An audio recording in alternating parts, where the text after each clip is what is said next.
Yo, what's up guys? Kyle here. Dylan asked me to just shoot a quick little video for you guys and be your guys' host today. As you can see, I'm in my car. And I just want to give 5 tips for Uber Eats for some new drivers. But before I get into the video, I want you guys to click that like button. And if you want to get notified when new videos come out, go ahead and just click that subscribe button if you're not already subscribed.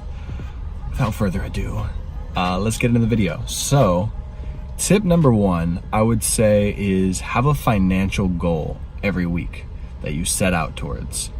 Just having that and having a clear picture in mind, because I know if you're driving Uber Eats, you're doing this to get some extra cash, and maybe you're an entrepreneur and you're using it to fund some other things. So have an exact number in mind could be very helpful. 2, a lot of times you might find customers who maybe forgot something, or maybe they don't get their napkins or their utensils. So a few things I would do just before leaving is grab extra napkins, grab extra straws, grab extra sauces, because sometimes customers forget about sauce and they don't end up having it. Or it's a good rule of thumb to just be over prepared than under prepared. 3, I would just look into knowing when are the peak times in your city. So one of the best times to drive, typically it's like lunch hour.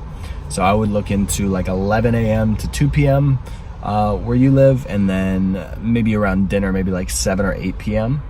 Those would be my suggestions. I mean, if you can only work at a certain time, then you could totally make do either way. Tip number 4 would just give them a text when you're on the way. Let them know when you're on your way. Tip number 5, like, just be joyful. Do things that spark joy. What's the point of doing these things if we're not gonna have fun doing it, if we're not gonna have joy? So turn on your favorite music, turn on your favorite podcast, whatever it is that you like to listen to on the way. And that energy is really infectious. So could also probably lead to more tips, because you're bringing them awesome energy, even more than just food. So that's my quick little video for you guys. Oh, and by the way, if you want me to come back as a host, if you like these videos, if you like seeing me here, let me know in the comments. If you guys have any questions, leave it down in the comments below. And if you're not subscribed, make sure to click that subscribe button and smash it. All right, guys, talk to you soon.